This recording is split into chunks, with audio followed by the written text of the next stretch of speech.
Bonjour tout le monde.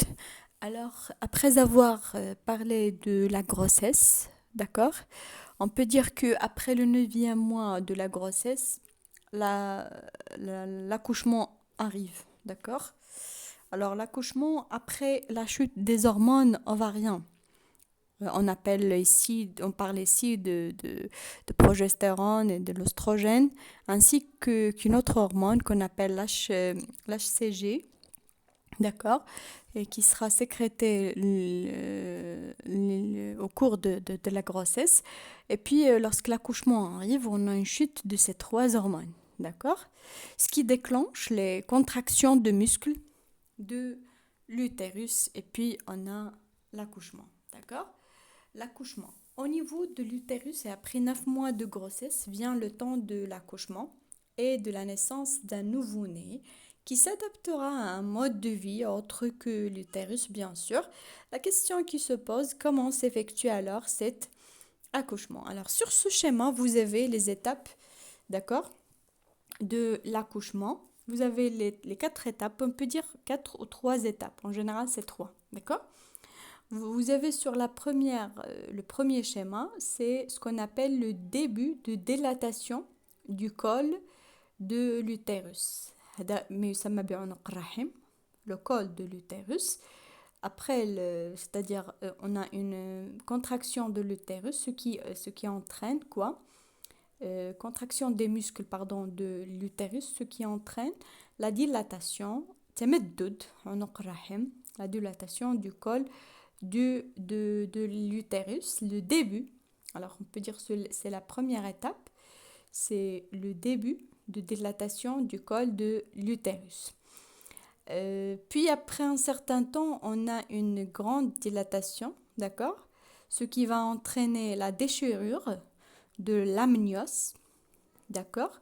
Et la perte de liquide, vous avez ici le liquide amniotique. On a la perte de liquide amniotique après la déchirure de l'amnios à cause de la dilatation du col de l'utérus. On peut dire que c'est la fin de dilatation du col de l'utérus. Après la sortie de liquide amniotique, vous avez l'effacement du col de l'utérus. Ici, vous avez un engagement de fœtus, c'est-à-dire qui se termine par l'expulsion de bébé, bien sûr.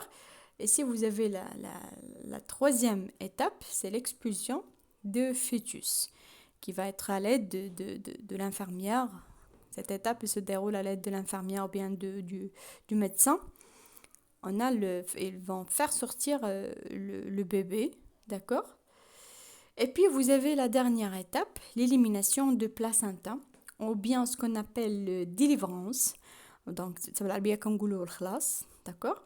Et survient normalement dans la demi-heure, d'accord? Suivant la sortie de l'enfant. Après avoir sorti le fœtus, à peu près une demi-heure ou bien moins, on a une délivrance, c'est-à-dire faire sortir ou bien éliminer le placenta qui se manifeste par le découlement et l'expulsion, c'est-à-dire de ce qu'on appelle le placenta.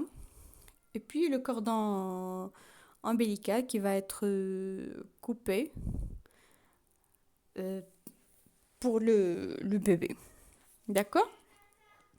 C'est-à-dire que on a la fonction respiratoire du bébé, il va commencer par le premier cri, d'accord?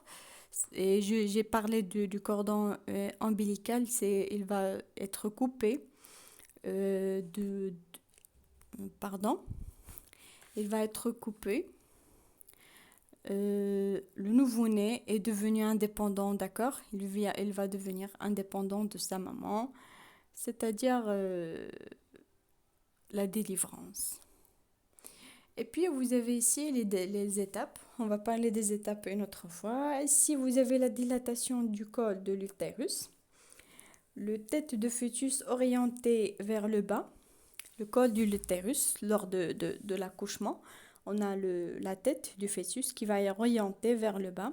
Puis, la contraction du muscle utérin d'abord régulièrement, puis la fréquence des contractions augmente. Bien sûr, oui.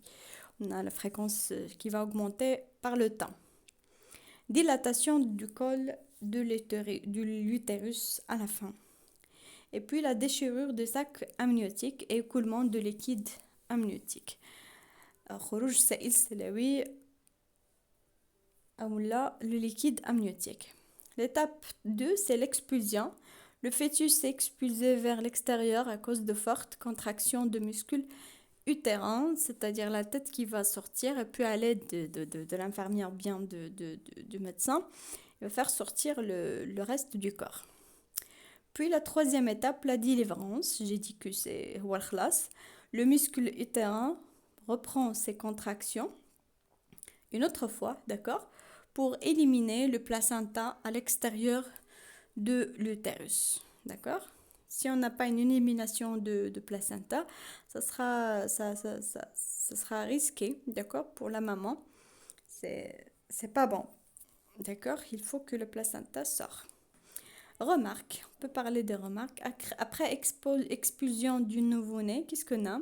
Le cordon ombilical est coupé à l'aide de matériel médical stérilisé. Le nombril n'est que la trace restante sur la ventre du bébé, ou la sara. D'accord? C'est la trace de quoi? De cordon ombilical. Pour ne jamais oublier qu'un jour tu étais attaché ou bien à ta maman par une placenta pour que tu reçois la nutrition, pour que tu se débarrasses de déchets, puis tu reçois l'oxygène, etc. D'accord? Les poumons se mettent à fonctionner. Comment? Le bébé, il va inspirer de l'air pour la première fois. Il va crier. C'est son premier cri. أو الصرخة الأولى c'est à cause de بدأت الصرخة كيكون عندي بداية اشتغال les poumons أو الرئتين. D'accord. Voilà. On a terminé la partie de l'accouchement. D'accord. Je répète. Vous avez chute des hormones, contraction de l'utérus, début de l'accouchement, dilatation du col. Et puis vous avez l'expulsion, la délivrance. Voilà, ce sont les étapes. Puis on a un bébé qui va sortir. Il va devenir indépendant de sa maman, d'accord? Et qui va être alimenté par l'allaitement. C'est le sujet de notre prochaine vidéo. Merci pour votre attention. N'hésitez pas de poser vos questions si vous avez des questions. Au revoir.